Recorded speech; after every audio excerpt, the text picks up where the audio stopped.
que bom estarmos juntos mais uma vez, podendo refletir sobre a mensagem da doutrina espírita.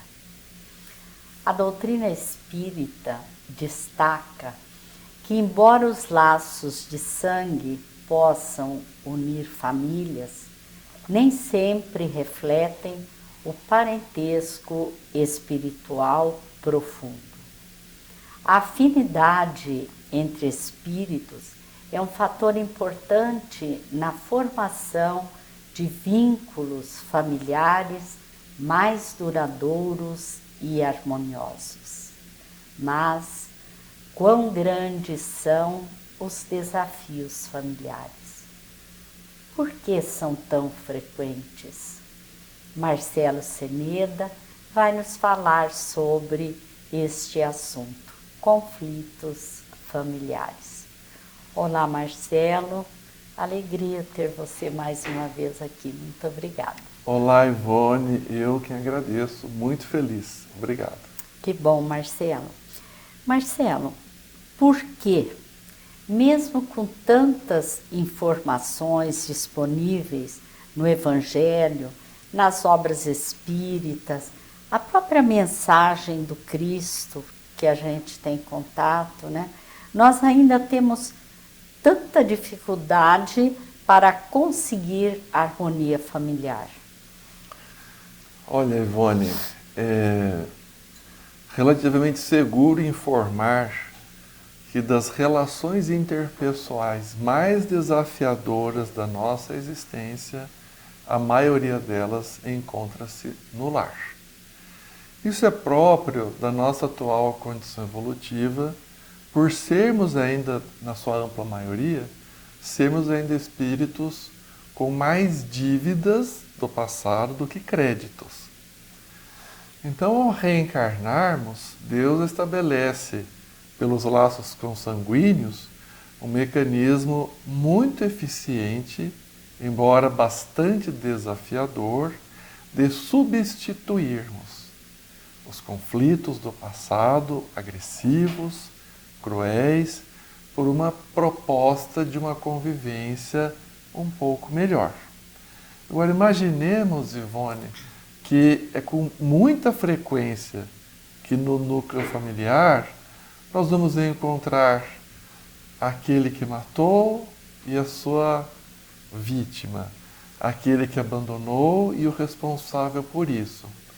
Então, a providência divina nos proporciona o esquecimento temporário dos atos praticados, mas as impressões mais fortes, elas permanecem. Então, por isso que no contexto familiar, nós podemos perceber aqueles que, sem uma razão correspondente, eles estão sempre nos cobrando, nos acusando, estão sempre com um ar de que nós devemos. Na maioria das vezes, nós devemos mesmo. Então, é uma relação que não é harmoniosa, mas atende a um propósito superior. É substituirmos esses vínculos perturbadores de agressão, de morte, de traição, adultério, de crueldades, por um novo modelo. Porque mesmo que a gente tenha a dificuldade que for, quantas vezes dizemos assim, eu não concordo com nada, mas é da minha família. Eu vou socorrer, eu vou estender a mão, eu vou estar ao lado. Então, nesse processo sabiamente estabelecido por Deus, nós vamos reparando as arestas desafiadoras do passado. E como que nós podemos lidar com as frustrações decorrentes dos fracassos familiares, vamos dizer assim, mesmo com os nossos melhores esforços? As situações em que os pais, os membros da família fazem de tudo para solucionar, atender uma dificuldade, mas há frustrações. Kardec pergunta isso, né, no Livro dos Espíritos, né, se os pais poderiam ser responsabilizados se mesmo com todos os seus esforços os filhos, né, não seguissem uma boa proposta. O que cabe a cada um de nós é fazer o melhor possível. Lembrando que do outro lado, na outra individualidade, há um livre-arbítrio próprio.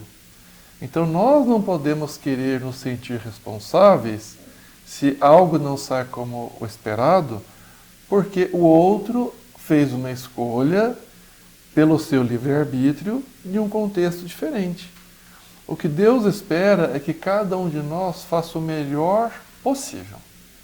Se as partes envolvidas estiverem nesse mesmo contexto, de procurar fazer o melhor possível, é bastante previsível que o resultado final será confortador.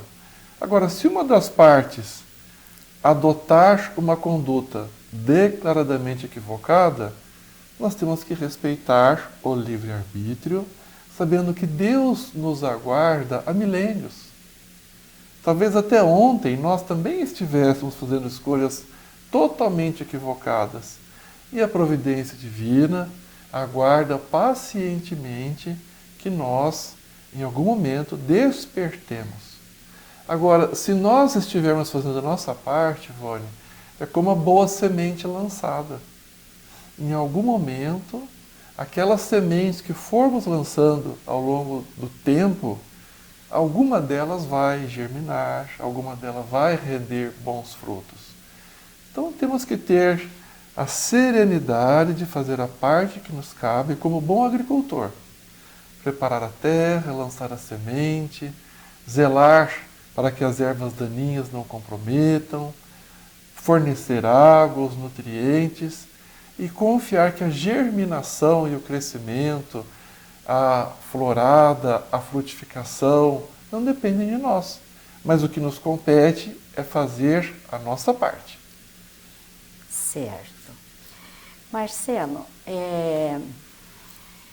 as situações, como já foi comentada, né, que a outra parte deliberadamente se nega a qualquer tipo de interação, de comunicação. Como cumprir a parte que nos é devida para essa boa convivência? É um desafio muito grande, Ivone. E aí nós temos que lembrar que o essencial é o sentimento que nós trazemos no coração. Porque às vezes acontece a impossibilidade real, prática, de uma comunicação, porque a outra parte não quer, porque a outra parte está num desequilíbrio tal que realmente não é possível conviver ou se comunicar. Mesmo que não haja o diálogo, a diferença é qual é o sentimento que eu trago comigo. No Evangelho, vamos encontrar um roteiro muito preciso, aquela parte que fala amai os vossos inimigos. Ou seja, podemos orar por essas pessoas, desejar-lhes o bem, estendermos a mão em caso de necessidade. Então, se não é possível uma convivência mais enriquecedora, podemos, no nosso íntimo, ter bons sentimentos, orarmos diariamente, socorrermos quando surgir a ocasião, estarmos prontos para uma reconciliação quando a vida nos oferecer isso. Certo. E o exemplo, ele é bastante válido nessas situações, não é, Marcelo?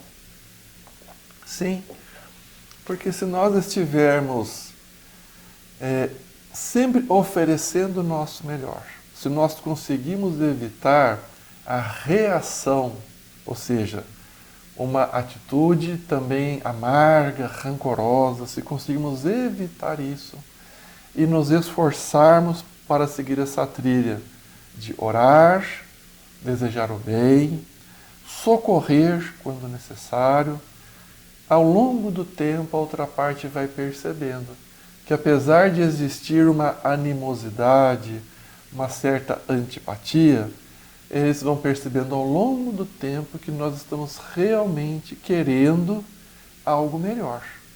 E essa é a esperança, né? É a proposta que nós temos que cultivar em nós. Fazermos o melhor ao nosso alcance. Possivelmente, não conseguiremos, em uma existência, solucionar grandes dramas de, às vezes, séculos. 2, 3 existências de ódio cultivado, compreensivelmente, não vão se resolver em 20, 30 anos. Mas se nessa atual existência nós conseguirmos bloquear o ciclo vicioso do ódio e iniciarmos um novo modelo, com certeza haverá um momento oportuno de uma convivência amorosa numa próxima oportunidade. Marcela, a pergunta que nós vamos lhe fazer agora, ela é baseada em situações que a gente já teve a oportunidade de presenciar. Acredito que você também. É o seguinte, se o ambiente familiar é refratário à nossa convivência, não seria melhor ocuparmos o nosso tempo em obras caritativas, onde nós seríamos eventualmente mais úteis?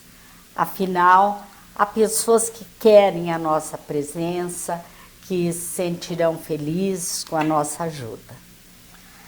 Ivone, essa é uma questão muito desafiadora, porque se formos usar de bastante honestidade, é mais fácil dedicarmos o nosso tempo no ambiente externo do que resolvermos as questões internas da família. Então, se nós temos um compromisso de visitação em hospitais, de atendimento ao lar de idosos, crianças, qualquer que seja a proposta. Claro que também há desafios, mas nós, em geral, lidamos com mais leveza com esses outros desafios. É importante considerar que essas iniciativas externas, elas são importantes, porque além de representarem um exercício de servir aquele desconhecido, isso também nos conforta o coração. Muitas vezes é um trabalho em equipe, nós encontramos almas afins naquele cometimento e nós vamos também tendo um certo refrigério, uma certa oportunidade de conforto emocional. Porém, nós não podemos nos iludir, querer substituir as demandas obrigatórias da família pelas atividades externas. Afinal, Jesus nos recomendou amar o próximo. E a família é o próximo mais próximo. Então, muitas vezes também fica extremamente desafiador ficarmos restritos apenas no núcleo familiar. Então, eu creio que o equilíbrio possa ser uma opção interessante. Por quê? Nós precisamos saber que o nosso maior compromisso reencarnatório, o que mais proporciona condições da nossa própria evolução moral, é o contexto familiar. Então precisamos saber disso, não podemos nos esquivar disso, temos que lidar com as amarguras, com as agruras, com as dificuldades. Porém, nós podemos e devemos incluir nas nossas demandas regulares também essas atividades em obras assistenciais externas, porque realmente há pessoas muito necessitadas e porque isso vai nos fortalecer, nós vamos granjear simpatias no mundo material, no mundo espiritual, e isso possivelmente vai nos fortalecer para os embates domésticos. É só não querer substituir um pelo outro. Mas as duas frentes de trabalho são muito importantes e certamente vão nos fortalecer na proposta evolutiva. Eu acredito muito que esse trabalho externo nos fortalece, né? Vai nos fortalecer para esses conflitos, para essas dificuldades, principalmente no lar. Marcelo, eu sei que é curiosidade de muitos. É possível saber exatamente a origem dos nossos conflitos familiares a partir de existências anteriores, conforme você já se referiu? Ivone, Deus, na sua misericórdia, nos preserva dos detalhes. Mas a gente pode ter uma boa ideia de qual foi o vínculo que nós tivemos com esse ou aquele familiar. Então, na família, seja o círculo mais próximo ou mais distante, nós vamos encontrar pessoas com as quais nós temos grande afinidade. Nós gostamos da presença, podemos ficar em silêncio ao lado da pessoa e aquilo preenche o nosso coração. Todas as atividades nos enriquecem, nos alegram. Então, possivelmente, são vínculos amorosos já construídos. Não precisamos querer detalhar qual foi o tipo de vinculação específica, se foi um irmão, se foi um cônjuge, se foi um filho em outras existências. Basta considerarmos que nós já estamos traçando ali uma vinculação muito harmoniosa, muito feliz. Agora, a maior parte do nosso contexto familiar são desafios. E é melhor nós não sabermos, né? Ah, será que esse ou aquele esteve envolvido comigo em algum crime, em alguma atitude ilícita? Porque isso só dificultaria. São pessoas com as quais nós já temos desafios. A convivência não é harmoniosa. São aquelas pessoas que a gente vai tentar alguma aproximação, comunicação, e parece que se a gente fala A, a pessoa entende B. Se a gente fala bom dia, a pessoa se aborrece. Se a gente não fala, ela se aborrece também. Então eu pergunto, se nós já temos dificuldades bem expressivas, sem lembrarmos dos detalhes, qual seria o benefício de sabermos exatamente o que se passou? Agora, pelas tendências que nós temos, é relativamente possível descobrir se são vínculos já amorosos ou conturbados. Eu penso que o mais inteligente é nós estabelecermos o seguinte: bom, tenho dificuldades. É realmente um desafio a convivência. Deus nos reuniu, com certeza para um propósito superior. Vamos, a partir de agora, tentar fazer o melhor que pudermos. E deixarmos os detalhes para o plano espiritual quando formos rever a programação reencarnatória e avaliar o nosso desempenho. Então, quanto mais nos esforçarmos para, diante do que temos, realizar o melhor, mais favorável será a nossa própria avaliação. Marcelo, e quais métodos práticos podemos estabelecer para melhorar o ambiente familiar? Ivone, eu tenho uma convicção muito grande que é a oração.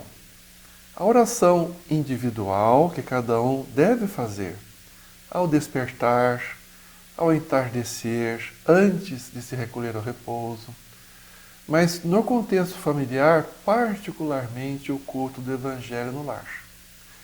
Tradicionalmente, nós temos no movimento espírita a proposta de uma reunião semanal para o Evangelho no lar. Eu tenho considerado, Ivone, que nesses tempos tão desafiadores que temos vivenciado, com certeza só colheremos benefícios de realizarmos o Evangelho no lar diariamente. Com horário marcado, com compromisso, e vamos iniciar a proposta. É compreensível, previsível, que não haverá adesão espontânea de todos. Se houver na família, excelente, uma família já bem espiritualizada. Mas na maioria das famílias nossas, né, inclusive a minha, não foi o caso.